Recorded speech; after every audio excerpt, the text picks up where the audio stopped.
Alright guys, what's going on? We're back with some more Lucha Underground review, and this time we got the date right. It's 4/13/16. Last time, I don't know what happened. I'm sorry about that, guys. But this week's episode was fucking insane. So we start off the show with Derek Cueto's there, and he's talking about the Trios tournament. And he makes this a dysfunctional trio team again. Last year he did it and it worked. I don't think it's going to work this year. But so he put Cage with his two biggest rivals right now, Johnny Mundo and Talia. In which, by the way, I thought it would be an awesome team if Cage was on their side. But you know. So, first match is a returning Arhennis versus Killshot, the new military Killshot. I don't know how I like this Killshot version. I know he acts too strange. I just like the way he was, and no gimmick to him. Just Killshot. He still performed very well. I mean, the match for him and Arhennis was fucking insane. So, he slaps Killshot in the face, and I swear he probably left a handprint on Killshot's face. That's how loud the slap was. So, you know, the match was good. I have no problems with it. Killshot wins. And, I mean, they did a good job. I mean, it's a typical Killshot match. Just the way he acted.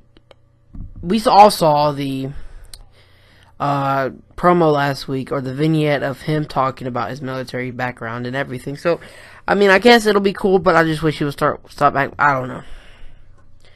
I don't know why I didn't like it, but I didn't like it. I wish Killshot would go back to the way it was. I don't know. Maybe I just it needs to grow on me a little bit more.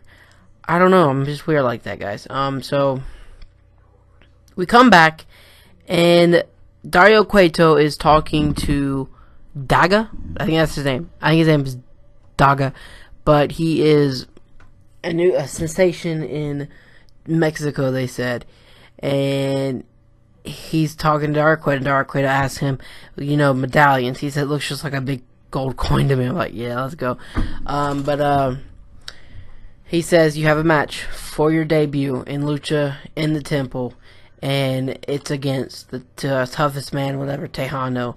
And I'm telling you guys, Tejano is starting to grow on me. Tejano is a fucking beast. So the match goes on, and I swear, this whole night was supposed to be set up for the mega main event they have for the Trios tournament.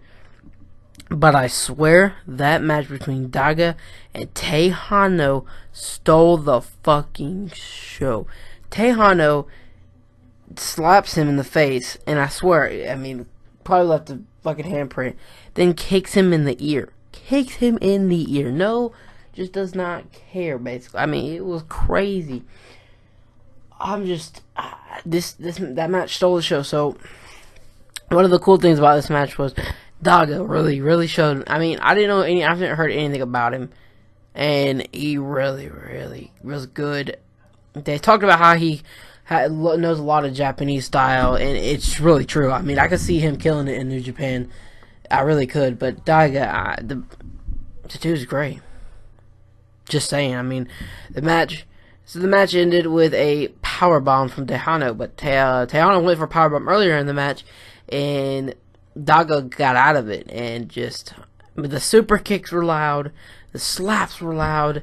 Tejano and Daga tore it up. The Daga really took it toward Tejano at one point. He hit a diving move over the top rope with a couple of twists in it, threw Tejano into the fence, and he grabbed his head, bounced it off the announce table. And Vampiro said that he really comes in here, and it goes well with the Temple, because he acts like he already knows his surroundings, and he really used it, because he kept breaking the counts, using everything in the Temple, and that was pretty cool to see. So, I mean, I would like to see Daga more in Lucha Underground for sure. Hopefully this was not the last stuff we've seen of him. It can't be, because the dude killed it. I wish he has a rivalry going forward with Tejano, even though Tejano won the medallions for the Gift of the Gods. I wish Daga would get one, and it would lead to something. I don't know. I really like seeing last year's cage match between Johnny Mundo and King Cuerno. I just wish Lucha Underground would do another cage match. the style of wrestlers they have, Lucha, and the other guys they bring in, it just seems like it'd be so good. And that Daga and Tejano match in a cage, just think about that. In a fucking cage. Yes, please. That'd be insane. I don't care what anybody says, that'd be insane. So, Tejano wins with the powerbomb, and the next thing we go to is Mil Muertes is there, and here comes Katrina, and Katrina says that the disciples have gotten to the trios tournament, and we all knew they were. They were the former trios champions, which Son of Havoc and all them won it back. So, and she's talking about how Montanza versus Mil Muertes next week. Yes, please. I don't like Mil Muertes. I don't like Montanza. But these two guys in the same match next week will be insane. I mean, insane. I don't care what anybody says about it. That match is gonna be good because Montanza is a fucking beast. Mil Muertes is good. Don't get me wrong, but Montanza is a lot better. He's a lot better.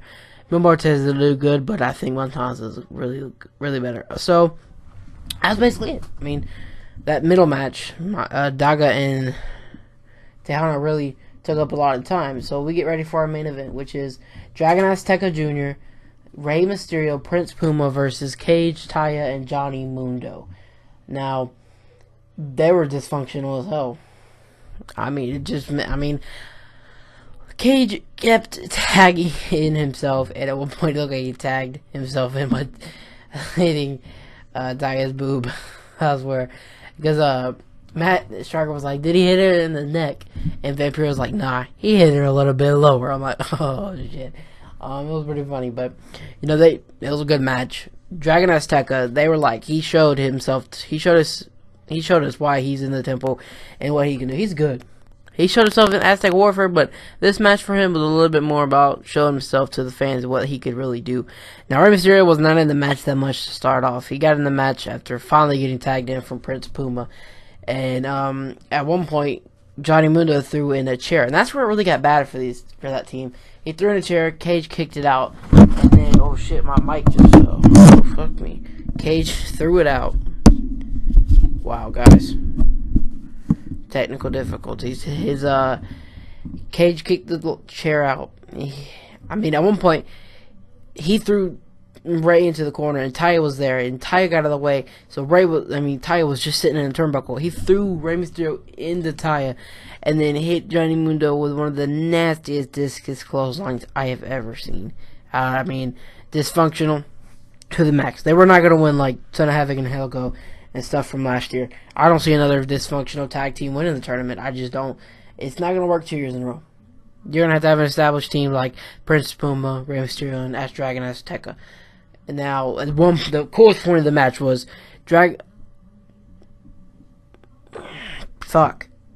Mundo's on the top rope. Rey Mysterio gets up there. And then Dragon Azteca gets up there. And Hurricane Rana's Johnny Mundo off. Rey Mysterio Hurricane Rana's Johnny Mundo off.